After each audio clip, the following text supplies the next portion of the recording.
Welcome to Marvel Champions Podcast, a podcast about Marvel Champions, the card game. I'm your host, Scott, and with me as always, my co-host, Ryan. Hello, Scott. Can you tell anything different about this podcast? It's cooler than it used to be. Okay, fair enough. All right. The same? I don't Now, know. same. Well, for those that are listening, there is no difference. But for those that would like to watch, does that sound weird? You want to watch a podcast? Yeah. I mean, I have a face for podcasts, so this will be new for the viewers, I guess. Fair enough. Yes, for those that would like, we do have our video going, and you can go to our YouTube page and watch the podcast and see what we look like. Yep. And I'm sure, as most of the time, if I ever see a person that I listen to on a podcast in real life or a picture, I'm like, there's no way that voice matches with that face. Yeah, that's not what I was expecting. Yep. Yeah. So sorry to disappoint people. Yeah, that's right. Sorry. So Ryan, what you been up to? Not much. Just been working and dealing with kids and playing some Marvel Champions. Have you been saving the world from saving the world? The Thunderbolts? One Thunderbolt at a time. That's right. Yeah, so, we got to play the Agents of S.H.I.E.L.D. campaign all the way through. That was fun. Should be getting some episodes out for our content reviews, our thoughts, if you like our thoughts. That's true. And that's what we have for the people today. It's time to start reviewing that bot. Yeah, there's a couple heroes, some scenarios we got to get to, or a whole campaign. Who knows? This will be good. I know. All right, so who's going to be the leadoff hitter for this bot? All right. Well, the Director of S.H.I.E.L.D. needs to make a quick announcement on a press conference. So why don't we start with Maria Hill? Maria. Yeah. So Ryan, did you play? I think the listeners and the viewers want to know. Did you play Maria Hill in the campaign? I did not. You ultimately played Maria Hill. I played Nick Fury, which was a good choice. Yeah, I think it was suited well to both of our play styles. Yeah. But man, I have played Maria Hill since the box, and I have a lot of feels for her character. I am all over the place. Like 1 minute, I'm like, I'm liking this. And the next minute, I'm like, here we go. I'm all over the place. Okay. So you've got some thoughts. I like it. Mm-hmm. All right, why don't we just jump right in? She loves to do her paperwork in alter ego. Then she likes to point at thing in hero form. So why don't we talk about her as a hero and alter ego? Tell me what you liked. Yeah. I think the biggest thing that stood out for me when you just start playing Maria is her alter ego, or both her alter ego abilities, which is the getting the S.H.I.E.L.D. supports, which I think is good. I think that brings some diversity to her in ways. I also think it's a downfall because then you just kind of end up playing her the same in any aspect for at least the games I have played. You kind of like certain supports and you're like, well, I'll just get those supports and just always get those. You go grab the supports that are cheap, right? Yeah. And then for her other ability, I just don't see any reason ever to not get the Iliad. It's always turn one. I try to think of another way, and there's no better move than getting the Iliad. Unless you get the Iliad in your starting turn, then you might not even you might do it just to get an extra card. Right, to get another card. But other than that, it's the Iliad 100%. That's the best move every time. So you've just went straight to the end of the episode, Ryan. So let me erase my questions here. Right to the Iliad. Before we get to the Iliad, so you thought her exhausting to go grab a S.H.I.E.L.D. support was beneficial. You did that more often than using her as a recover or flipping up and using a basic power. Yeah. I think the ability was good. I think it made sense, especially with the supports that she does have. So I think the ability was good. Okay, good. Yeah. My thoughts were the same. S.H.I.E.L.D., Spy. It was nice to see kind of some of those, the new S.H.I.E.L.D. Spy. There's some older Spy stuff that you can go out and utilize that you can't with a lot of people. So you just have that. Now talking hero form. Yeah. I agree with your thing. I think her basic powers are just kind of there, just because they have to be printed on the card. I did not find myself using attack ever. I thwarted when I needed to use it, and I defended when I was a little bit desperate. But I did like her passive, where every ally you control gains shield. That was nice. Felt a lot like Star-Lord and Guardians. And then reassignment, that's her big one, where she gets to move those all-purpose counters around. And I felt like that was a lot what you were doing the whole time with her. You're just manipulating tokens to maximize, a grand turn, or just kind of like a maintenance turn to get through till you can get more tokens. Or another support to steal from. Yeah, that's essentially what you do. Is you're fueling whatever shield support that you're needing the most in that game. So if it is the Iliad, or if it's maybe more attack oriented with another one, or just to keep a particular support on the field, you might want to move some stuff around just to micromanage your supports. Yep. So, all right, Ryan. Because you talked about it, let's just jump straight into the Iliad. Okay. All right. That's what the people came for. That's what the Iliad's what they came for. It's great. It's very high cost, but for what it does, it comes with 3 counters. All you do is exhaust it, remove a counter, deal 5 damage, or remove 4 threat, or heal an identity. Yeah, okay, that's a win. Yeah. It's really good. So would you say like this is her card, like this is the card that makes her whole kit work? Yeah. This is the single card that if you don't have this, I've never played a game without it, but I would guess that she would essentially crumble without it. It would be a rough game until you got it out. Yeah. Yeah. Because she really doesn't have much in the way of attack or thwart in other ways.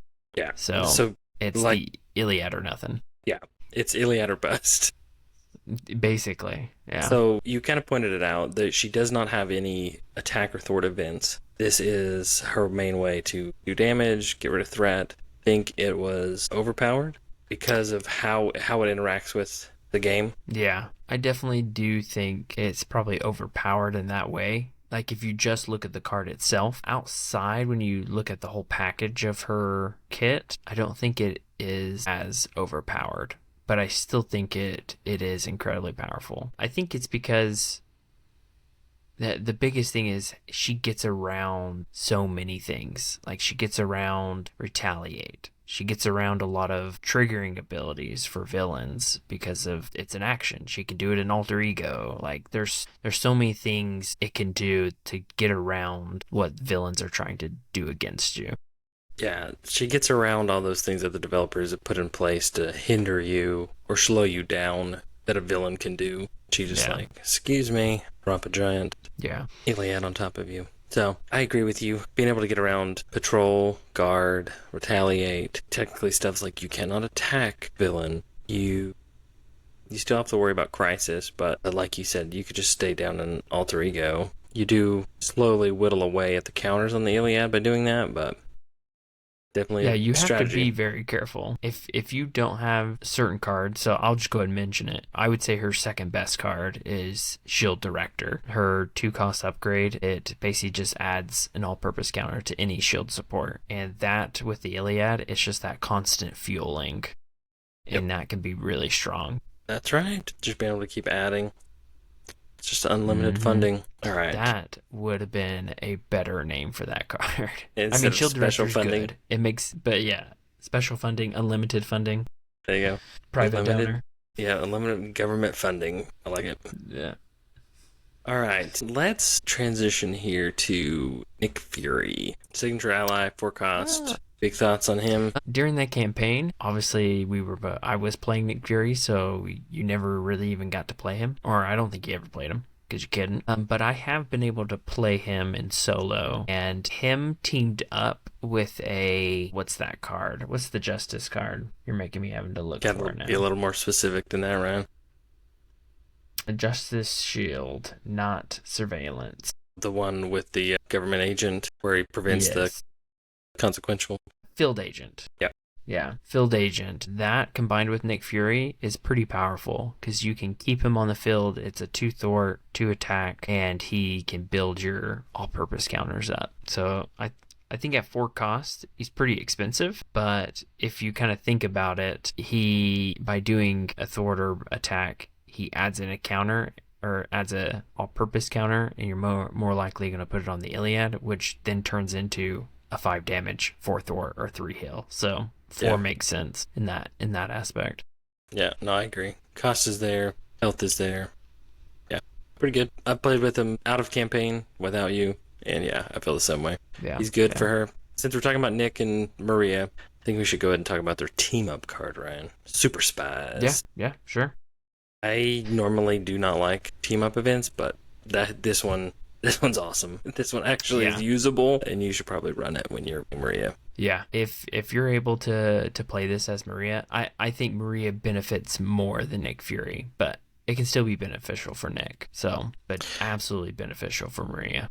Yeah, we had a turn in the campaign where we both had it, and yes, I was able to put I think I ended up giving you 1 or 2 tokens, but 4 to 6 tokens on the Iliad. I'm just boom, I'm set, I'm good to go. Let's just end this. Oh yeah. At that point, it was just kind of and then if you had Agent 13 and you just load it up. Yeah, we'll talk about one of my combo strategies that was really fun to watch.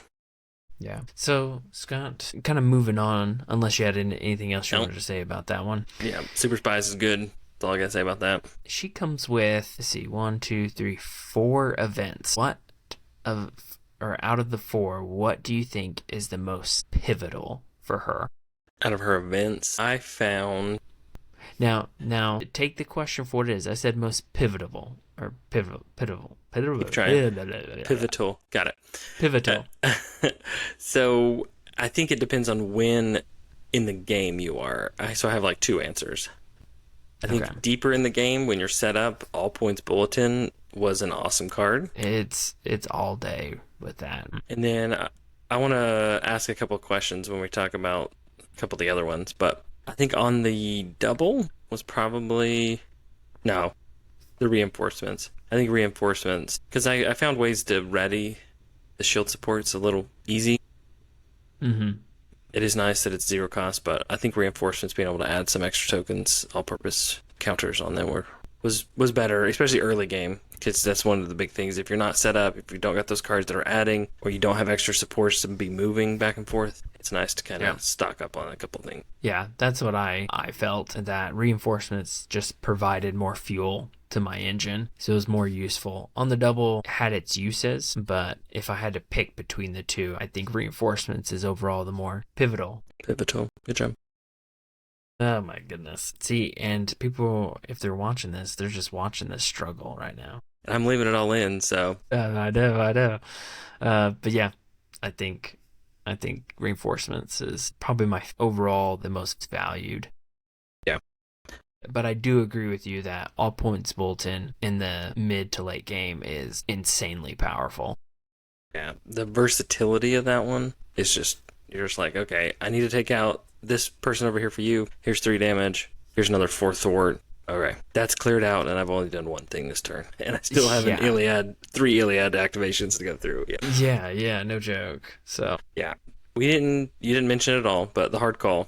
Got any thoughts on that one? I like it as a card, but I still haven't played it yet because I've had more value out of keeping my supports than destroying them. I've never been in a situation where I was overwhelmed by minions, so what you're saying never is really has come into play. But I like the idea of the card. But what you're saying is you can't make the hard call. That makes sense. I got it. No, I can't. I am weak sauce. Absolutely. I think we talked about that. The value in that card is if you're really desperate. But I just don't feel like, at least in the games that we played, that we were that overrun to have to justify playing it. We don't get rid of all this stuff in front of us, we're gonna lose the game. Yeah, it definitely is a desperate card, hence the title of it. But I wonder if it has more value in a 3 or 4 player game. Yeah, I think that was the other thing we talked about. You could potentially be more overrun in a larger player count game than a solo or 2-player game. Yeah. I kind of wish that I understand why they didn't, but I think a cool concept of it would have been like make it even more powerful, but whatever you sacrificed is removed from the game. Because Yeah. it doesn't make sense to me that the hard call, essentially you're kamikazing, say, the Iliad, and, in a couple turns you just get it back. Yeah, right. We built another one. That's right. We built another one. It took us 2 turns. It's the same concept I have kind of a little bit of issue with the game, is that allies can just get destroyed in the face, and then like next turn you can just like pop them back out. That's because no one is gone in the comics, right? They're just come back. That is very true. So in that aspect, very thematic. Good call. It was the That hard was call, a right? good call. Not the All right. we were both getting there. We were there. So let's see what else we got with her. Support Special funding. staff. Let's go support staff real quick. It's another S.H.I.E.L.D. support. I don't have anything big on that one. It was nice to have when I needed it. Yeah. I usually didn't touch it unless I just like, I just need one extra resource to do one more thing this turn.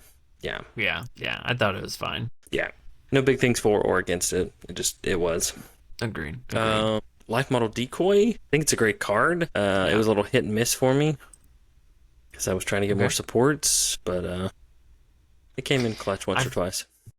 Yeah, it's a good card. I think it's helpful to have in her deck. I've tried to make a deck where I'm trying to recur that, and it just didn't quite work out because there's a couple of things I had to have in place. And just the way, and I'll talk about this more when we do our final thoughts, just the way Maria plays, it like that focus on trying to recur it just didn't make sense with what she was doing. Now, if it was a support, but it's an upgrade. True. So it's hard to get. Yeah, that was my thing. I just feel like I never had it. Yeah. So, all right. Special funding, unlimited government funding. Yeah, I thought it was fine. It was nice to have a 2 cost or 2 energy, and I found that it was probably about 50-50, maybe 60-40. I was going to say probably 60-40. Yeah. That I paid for non-supports. With it. Just because it was 2 costs, and like I'd use it all the time for all points bulletin. Yeah. I mean, obviously it's more beneficial for support, but sometimes I just need a 2 cost to do something. Or just to put out the feed off of. Unless you get an extra. It was nice when you would get this when you're playing a 6 cost, because those 6 cost ones usually only have a couple of counters. To have one extra one, kind of nice. Yeah. It was always nice to hopefully get this in like your opening hand or mulliganed into it. Yes. Plus another double resource. Like, oh yeah, this is gonna be a good first turn. Yeah, I've definitely played first turns when I've had a ton of resources and was able to play the Iliad and do something else. But I've also had plenty of times where it's like, this is a terrible hand, and then I had to use my everything to get the Iliad out. So that was going to be my next question for you, Ryan, since we're talking first hand. If you do have a junk hand, all one resource, is that the play? Is it exhaust, get the Iliad, dump my whole hand so I can play the Iliad? Yeah. Absolutely. I mean, obviously you'd mulligan trying to get something better, but sure. I would say the way I played her is I mulliganed everything except for the Iliad, of course, because that's what I'm going for, and also S.H.I.E.L.D. Director. I'll hold on to that. Sure. Everything else was mulligan food. Yep. So if you don't get the Iliad out, stay down another turn, hoping for, a decent resource hand, and then you can always exhaust and go grab the Iliad. So that was your strategy. It was Iliad or bust, like we talked about earlier. Yeah, that was my strategy. But I think you could, if depending on the circumstance, you could just stay down another turn and maybe try to hope to get into it. If not, then you exhaust and pull it out. So it depends on the scenario. Obviously, if it's a very scheme-sensitive scenario, it might be hard to stay down without any way of getting rid of Thwart. But because the way she's set up, there are ways to get rid of Thwart. So, and alter ego, I should say. Okay, she came with leadership, but before we go to leadership, let's talk about some 6 cost support, Ryan. Are we talking about all 4 of them? Yeah, let's say you... which one did you find, I guess, the most helpful? I know each of them probably have their own little, use case scenario that this one's going to be perfect for this thing, but Did you find one was a little more universal than the others? Yeah, I mean, I think each scenario plays a little bit different. If I had to say the one out of the four that's the most universal, like you said, probably give it to the Bellerophon. Yeah. Just because it gets rid of tough status cards and it does damage, something that the villain generally can't counter. Right. So my second option, my one that I think is the most powerful, is the Pericles, but that is assuming you can stun and confuse. Right. So There is always that. I did find the Cersei came in clutch a couple times. Being able to give it to other players. You got a real expensive ally, and you're like, hey, I got an ally, and I get to do a couple other things with my hand. That was always nice. Michael Douglas, I just did not find that one as good as the others. Yeah, I think the weakest is the Michael Douglas, just because it's not as what's the right word? It's more situational because it only removes 2 threat from each scheme. But if there's a bunch of schemes, that can be pretty decent. Yeah. But if you just have a main, it's like, ooh, I paid all this money to take 2 threat off only the main scheme. Yeah. So it's not as cannon punch. It's more just like a little punch. But I could definitely see like scenarios where like this one would be like, yeah, this would be really good to get out in a Justice deck. You're playing Red Skull or Sinister Six, something that's got a lot of threat, and even like trying to throw out some extra player side schemes. Yeah, player side schemes. It basically just multiple side schemes, and of course it has the crisis icon. Getting around it, yeah.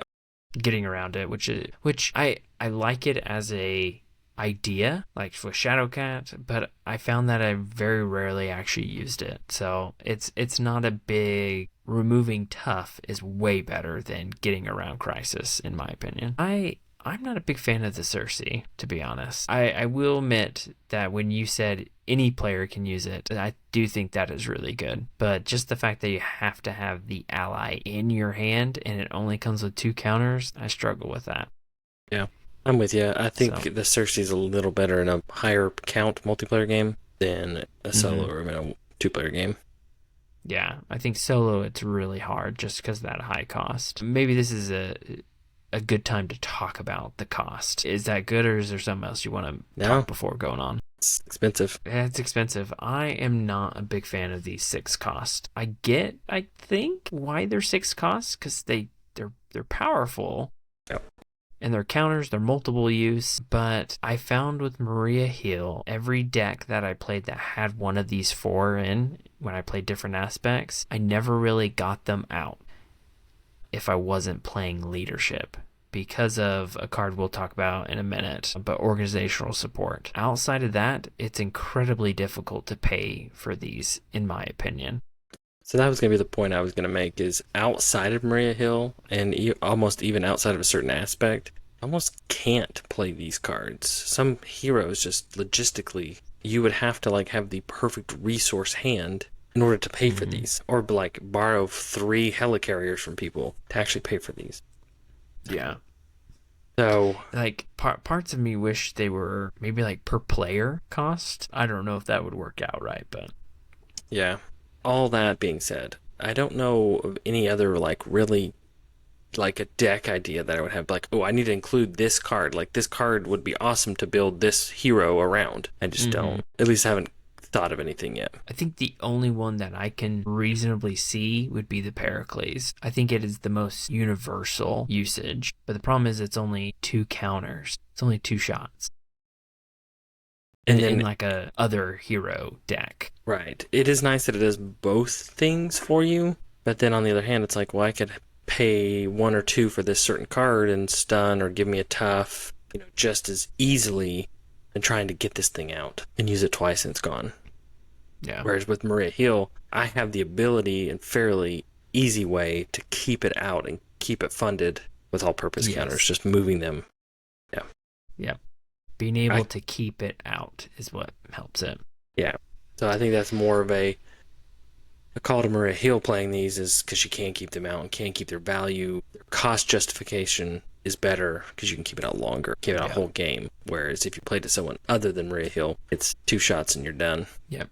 I've seen people do the Cersei to play cards they're not allowed to play, like champion cards if you're playing an X-Men or something. So I do like that for that Cersei, but overall, it's hard for me to pay 6 when ultimately I'd rather pay an upgrade that my character needs that makes his kit work than a aspect card that's maybe a little overpriced. Yep. All right, Ryan, since you're talking about funding here, why don't you talk about card from leadership you were talking about? Organizational support is the new resource card for leadership. And just to clarify, because I think it can be confusing, so this whole thing is you can interrupt to exhaust either ally or supports that share a trait with your identity, and it generates the resource of those cards that exhausted, up to 3. So this card could be worth 4 resources. Is that correct? That is correct, because it itself has a resource icon on it.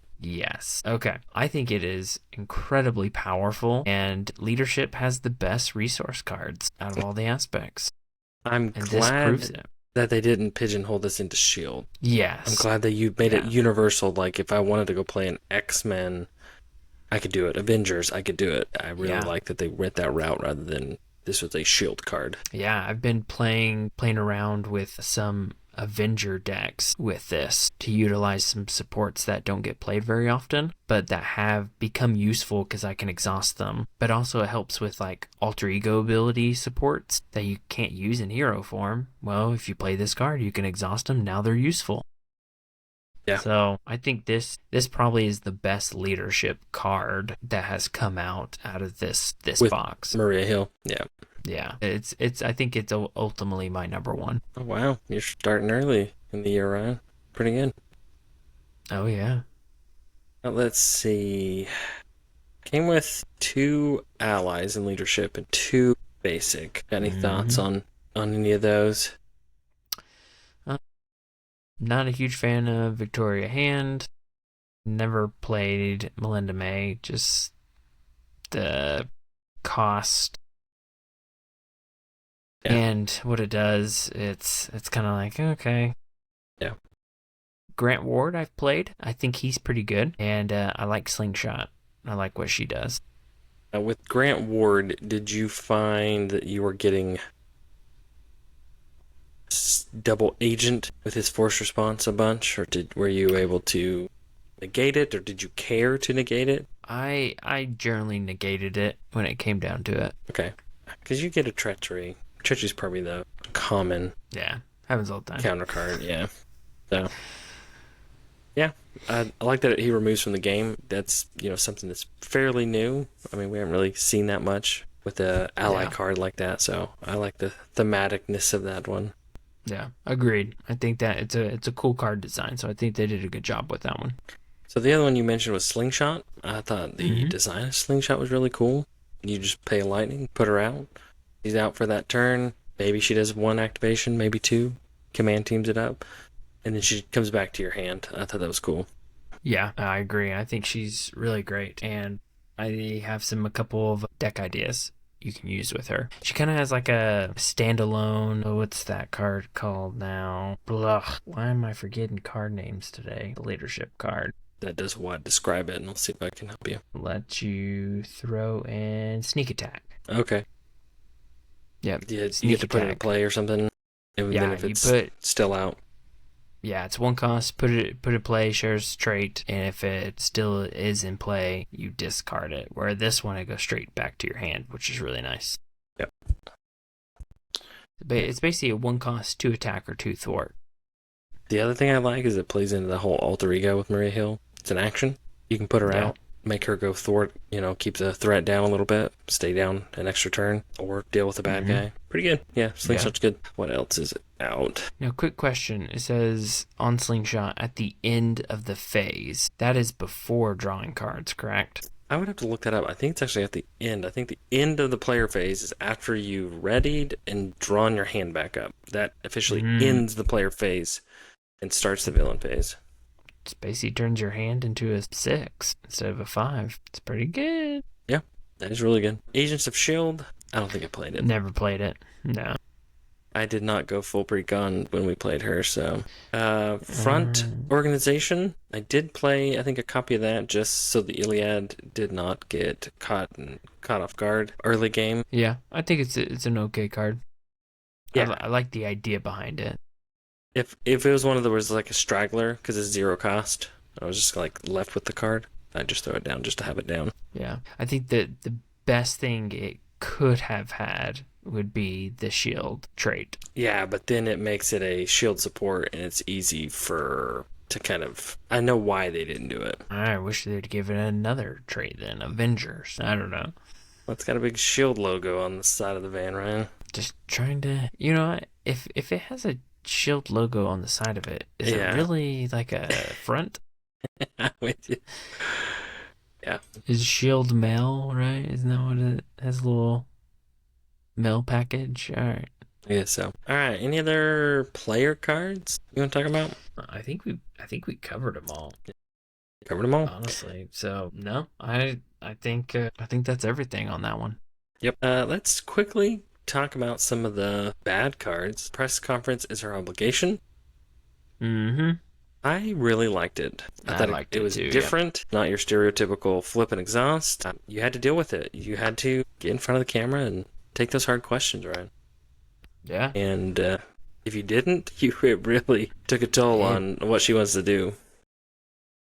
Whenever we do the obligation frustration at this point for this one, I think it's gonna be highly ranked on its devastation. So yeah. I mean, it taps into the biggest fear of just the people, which is public speaking. Yeah, speaking on camera. I know. I remember I got it once where I defended. So I was already exhausted, and I was like, oh no. And I didn't have a ton of setup yet, and I think I had like 2 counters on the Iliad and like 1 or 2 counters on a couple like smaller little shield supports, and I was like, my whole board's just going to get wiped at the end of this because I can't ready. I have no way to ready. I'm going to flip down and just deal with it. Yeah, it can be brutal. It can completely like wipe your board. It's like one of those treachery cards where it's like deal 1 damage to every character you have, and it's like, well, I had like 3 allies with 1 health left. They're all dead now. Yeah. Just like that. Yeah. Nasty. What do you think about her Nemesis set? I liked it. I liked the concept of it stealing cards from you. When we played and you got it, I felt like it wasn't awful because we were able to kind of deal with controller pretty quick. Yeah. That would be like my only like downside of it is I needed him to stay out and activate more to really see it to come to fruition. But I liked it as a whole of what it was doing or trying to do. And it was kind of interesting. It was unique that an environment comes out into play. That was cool. Yeah. There's only a handful of those. I think Vision does it with Ultron. Yeah. And maybe a couple others, but yeah, when this came out, I was like, oh man, this is very interesting. This is different, and I really liked it. I kind of want to just play it as a encounter set, even though it might not be as effective if you're not playing Maria Hill. Right. But it is I like the idea behind it. Geared for Maria Hill with all-purpose counter removal, but yeah. Yeah, but the fact that if you do have controller out, he can be playing. You can get some of those cards and turn them into controlled minions. I think that's really cool. Who doesn't love a zombie apocalypse, right? That's right. I think that pretty much wraps up Maria Hill. So why don't we... That's all of her stuff. Get into some of our final thoughts and deep discussion on Maria Hill, Ryan. Ooh, here we go. This is where the people either will love us or hate us. All right. Who wants to go first? Who goes first? Okay, I'll start off with some thoughts. Number 1, the thing that I've had the most trouble is deciding if she's, what would be the right word? Is she the same or does she change with different aspects? And my answer is yes. Because it's so weird because her games are so similar because for at least what I've played, I just always get the Iliad out and then I focus on shield supports. So it's always the same, but I think you can still do different things within it. Like you could focus on being a healer for a team game and just focus on the Iliad being healing, or you can get the protection med one, where you can heal people, and you can just heal people all day, or you can focus on thwart, or you can focus on attack. But it's always supports. So for example, I recently tried to do a protection deck with Maria where I was going to turn her into a beast at protecting herself so I can just keep her out and she's not so squishy. And ultimately I just ended up doing the same thing with my cards. I would just get rid of the protection cards because her cards were what I needed to do. That was kind of some of my thoughts. Definitely like early playing her and playing it like through a campaign, like a straight through campaign like we did, is it felt very samey, rinse, repeat. It was like, okay, I go grab the Iliad, I do this, I'm looking for this, I'm biding a little bit of time. All right, I'm set up. I'm gone through the deck once or twice, and I've got 9 to 11 supports in front of me. And then that's kind of what I did. Now, the flip side of that is I think one of her strengths is she's very consistent. Mm-hmm. Like, because she's not dependent on her hero kit big events, because she didn't have them, she just gets to use them all the time. It's just the Iliad is her thwart and attack event. And I can just do it whenever I want and when I need it. I can do it off turn. I can do it to get rid of something that you need either gotten rid of, or if I need to bring it down to more manageable, then you can do some awesome combo. That was things that I could just kind of sit back and be like, okay, you tell me when you need this and I'm ready to use it. So she's strong in that way, like very consistent. Just like 4 here, 5 here. Hey, I need to heal. I'm going to use a heal. And being able to combo to be able to ready those to where, like, what was it, in one of the final end turns, it was just like, here's 20 damage. Because I was able to, like, I had a command team and Agent 13, like you'd mentioned. Every time she activates, she gets to ready a shield support. I had on the double, so I could just keep, like, sitting and just readying the Iliad multiple times in a single turn. And it was just like, what other hero can you do, a decent 20 damage turn consistently like that? And you can do it in alter ego. Yeah. That's insane. She's just sitting there like drinking hot chocolate on the Iliad and just bombarding everything. Yeah. I mean, threat's the same way. It's just like, you're just like, I'm going to flip down. I don't really care if it goes up close to the threshold. I'll just, 4 here, 4 here, 4 here. Yeah. She's just so burst. She has so much power in a single token use. In a single exhaust, she can do so much. And it's crazy. She is versatile and consistent. That was some of the things that I found with her. I did find that solo was a little tougher than like a team game because you didn't have that early support from the other player. So you kind of had to be pretty careful in the beginning but once you got to that point, almost like an Iron Man, you're fine at that point. But it can be a little touch and go depending on the villain and just luck. Yeah, I would agree. If you can have someone support you early game so you can get set up, then you can help support them later on and just go flip down. Use an Iliad and knock this out. Yeah. All right. Ratings. Now, Scott, we talked about ratings recently and how we normally do like that tier, the S tier, A, B, C, D, E, F, G, H, I, J, K. But we've noticed that most of the time we're sitting at the high B, A, and sometimes S tier. Like the designers have been really good at just making at least the last several boxes, the heroes being good. There hasn't been like that. Just like an average Joe's. Yeah. Yeah, so we've talked about changing our rating system. I do have a new rating for Maria. It's a special rating.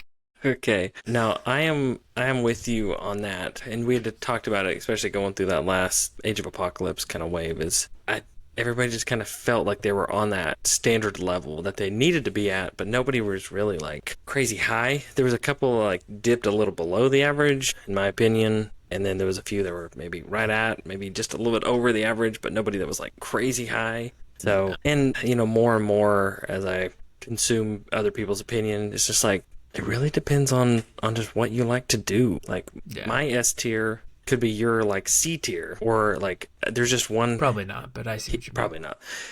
But like one character's just like, I just really like how this character plays. And I'm not talking about Maria Hill. I'm just talking about a hero.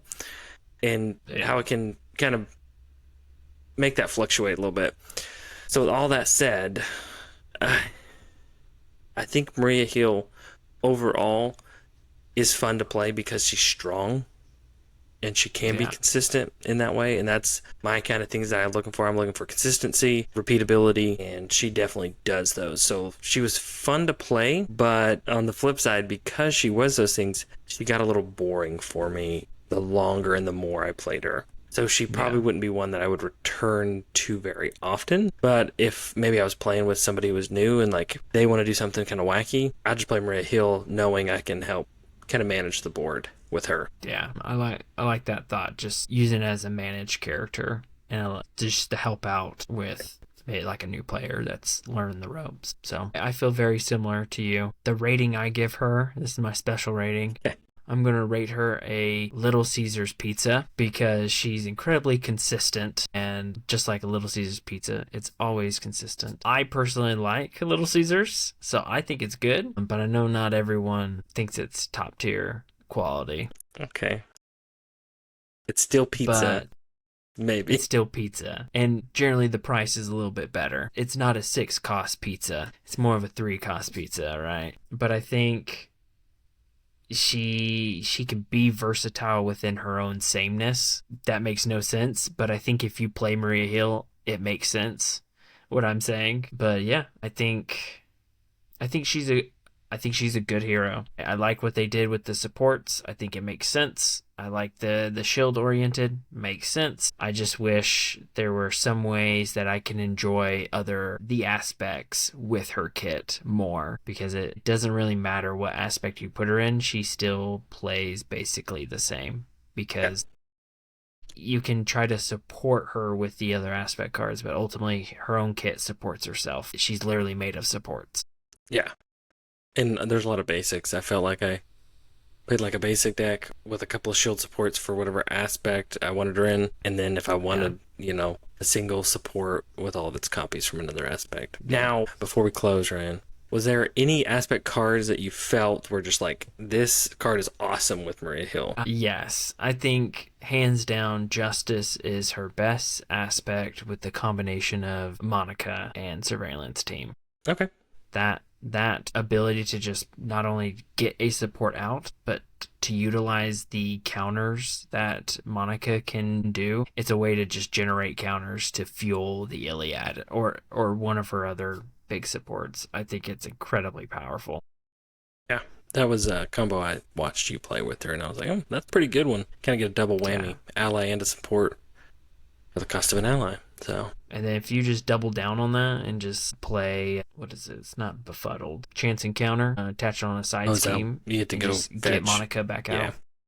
Yeah, that was a good little. That was a good consistent one. Yeah. So I think, Ryan, I think my rating system, as you were talking, I think it's just going to be either like average, above average, or below average. And for me, I think she was just an average character. Good fun play, consistent. May not go back to Maria very often, but was definitely enjoyable when I played her. Yeah, I think she's above average, but for me personally, like the amount of playing I will play with her in the future and stuff, she would fit in that average category. Again, I don't know if that makes sense. Yeah. Hopefully it makes sense to someone. Someone out there got what we said. Yeah. Tell us why we're wrong. That's right. We're always right. We're always right. But if you want to tell us we're wrong, we'd love to hear about that. That's true. You can tell us by leaving comments. I guess if we're on video now, we got to do all those things, right? Comment, subscribe, yeah. Oh, yeah, sorry. Hit the noti bell or whatever. Yeah, or you can just email us. Yeah. They always point, right? They're like, here, I'll put something here, there, here. And then YouTube AI will highlight something for you. But if you're old-fashioned, you can always email us. MarvelChampionspod@gmail.com. We would love to hear your thoughts on Maria and why you think she is the best hero in the game or the worst. Hey, we're open to your opinion. Let us know. But for the first Shield character that we're going to talk about, I think she is definitely a good starting point. Yeah, I think she's the first character that truly will swat you for FFG. That's right. The Iliad is just gonna bust in. Boom. She's like, "You don't think I can make the hard call? Watch this." Watch this. Yeah. All right. Bye, y'all. If you want to go from a chump to a champ, listen to the Marvel Champions podcast and or watch it now. Thanks. Watch it on YouTube. Bye.